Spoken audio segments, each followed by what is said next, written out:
so I can talk proper.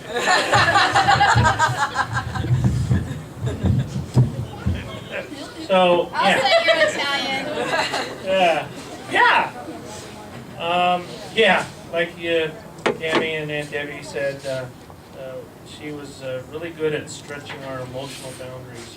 And her and I had some really interesting, colorful, and energetic conversations. But thankfully, a few things happened. Even with Thanksgiving, this Thanksgiving seemed to be a pretty rough one. And running around a million miles an hour and never enough time. She walked out the door, and I went, "Oh, we didn't get a family picture." And it's like, because a lot of people were there, and it's like, "Oh, well, we'll do it Christmas," or what, put off, mistake, big mistake. Thankfully, Renee's Michael, we were all anguishing that we had no picture, and all of a sudden, poof, another divine intervention, the way everything is falling together with all this. A picture shows up with me, with the arm around my uncle, we love him, and my mom right in the foreground, and that's studio type in front. And, just sassy, and we were there, and Joyce and I were looking at the picture when I saw it, and I go, "Hey, wait a minute, I didn't think," and then it clicked. I remember Renee taking that picture. She was supposed to come over at Christmas, and called me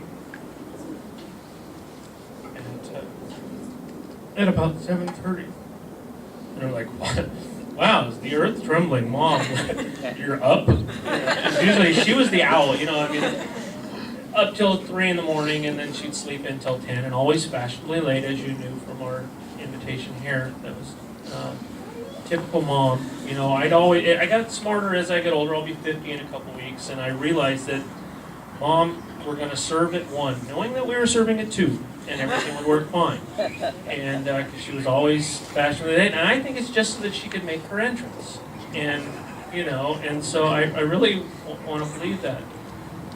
But this Christmas, when she called me and she said, "Tommy, I'm just not feeling it." It's like, "Okay, Mom." And later, through my Aunt Patty, I found out she couldn't put her bra on. She was embarrassed about that, and didn't want to bother us with it. But thankfully, Joyce and her sister put together took everything. Joyce even made, and Kathy, or I think it was Aunt Patty that told me, Joyce made the stuffing just the way my mom would make it for me, without the celery and all the rabbit food. And so Joyce put together a really nice thing of food, and before the boys brought it over, Brian, Wesley, and Jonathan, and lots of butter. Well, it's butter with bread, basically. And so I called her up and said, "Okay, Mom, hey, the boys are going to bring out, what are they bringing?" And I said, "Oh, well, I can't eat that." So now we've got Joyce and her sister who have packed this beautiful, it's all in bags, they're walking out the door, now they're pulling all the containers out. Okay, well, she can't have that. I said, "Well, can I have that instead?" And so that, typical mom, rearranged, but we got to work. Take 2.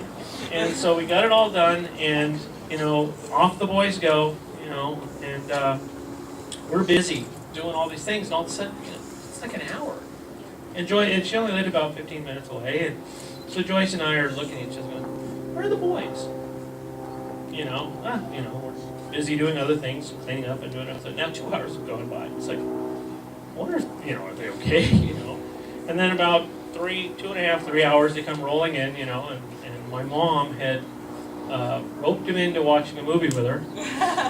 And poor Jonathan, and it wasn't Power Rangers or Transformers or something, I don't know, but so they stayed there for her, and Joyce has done a wonderful job raising my 3 boys and my daughter. They waited until she started falling asleep on the couch so they could segue out.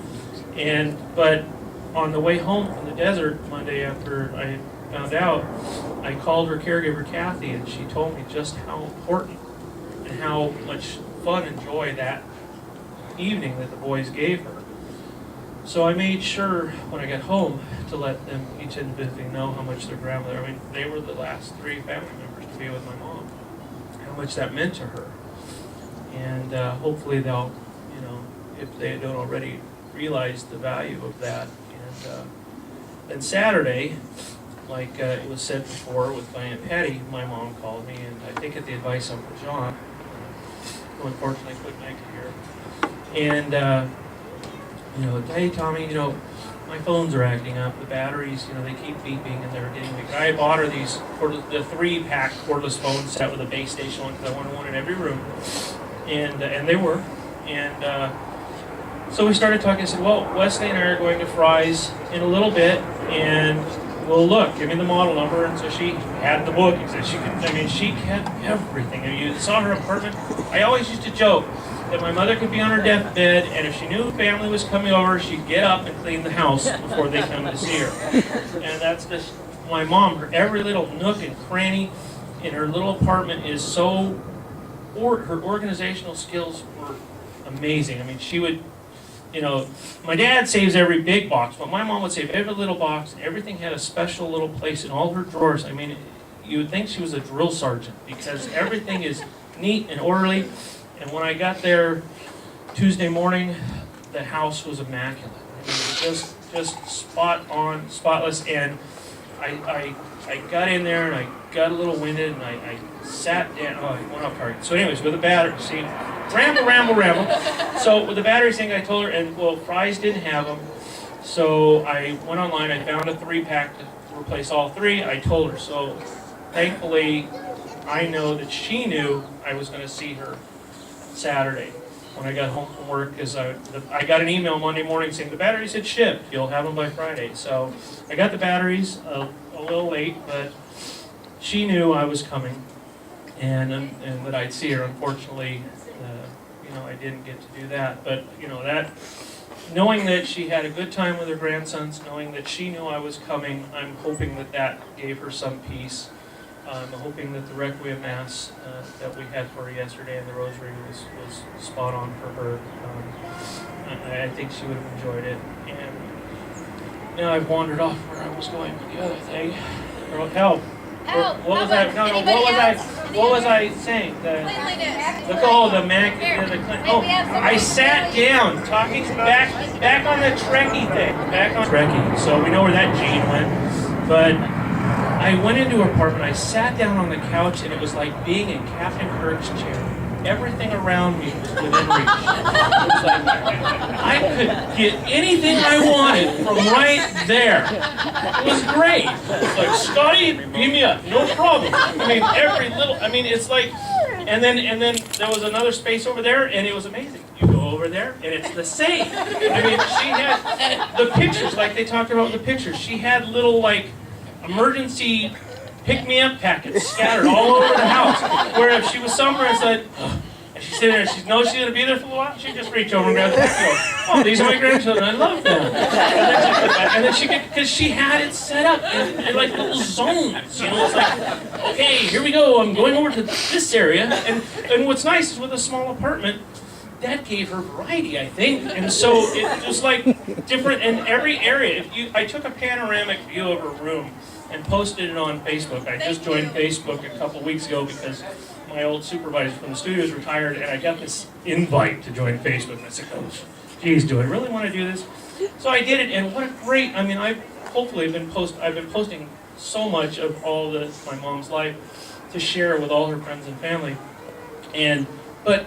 You look at those pictures and it's like, here we're in this part of the world, here we're in this part of the world. So no matter where she sat in her room, in her house, it was like she was in a different place. So it gave her a lot of peace. And between whoever and Aunt Debbie constantly filling her with all kinds of new artifacts from King Tut's tombs and everywhere else, she had variety in her apartment, and her bedroom was the same way. I mean, and she had, it was amazing. And then of course, you walk down the hallway of awe of, you know, my kids, Joe's kids, and I mean everything's just like, you know, the warmth that she must have gotten every morning when she walked down that hallway from all the love radiating from the walls was hopefully very peaceful for her. But I'm going to miss my mom, and you know, thank you all. You for helping me through this and helping my uncles and aunts and my brothers and sisters and my children. And hopefully we can all stay in touch and be family like we are. The picture over there is, and Teo, I'll Photoshop you in. No problem, just send me a picture and I'll. He was there. It is in there. I have the camera in there. I have a DVD of the rosary that they didn't actually posted the rosary. Wes, they led the rosary yesterday. It was beautifully done. I did post it on Facebook, and I have a DVD. I didn't know if anybody could see it, but it's more about my mom now, but I'm putting together a DVD of the whole Mass and the Rosary, and then all the pictures that, poor Aunt Debbie, a couple nights ago when she told me I have these great pictures of your mom, but I run a scanner, how can I get them to you? I said, well, take a picture of them, and well, how do you do, this is a director, first AD, it's like she didn't have a PA to help her with it. So she, so I was the PA for the day. And so it's like, well, do this, and then try, and then, of course, I'm not a big Mac person, and I always tease her about that, but so, they put all these copyright, so they won't let you do photos certain ways because they don't want you to copyright infringe.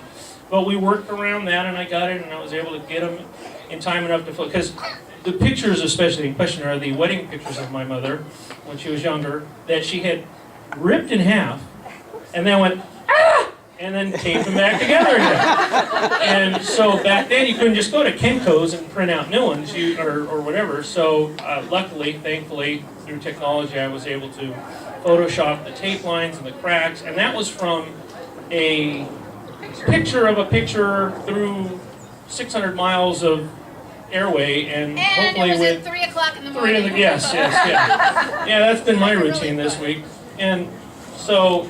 I'm hoping with the originals now I can actually do a nicer scan, because the one, unfortunately, all the other pictures turned out pretty spot on. There's a picture of Noni where the tear went right through her face, and I desperately tried to touch, but it still looks like, as Aunt Debbie said, it looks like someone punched her in the face. And it's like, well, she threw forks at No, so who knows that day. And so, I'll try and touch it up better for Aunt Deborah's tricky thing. I'm a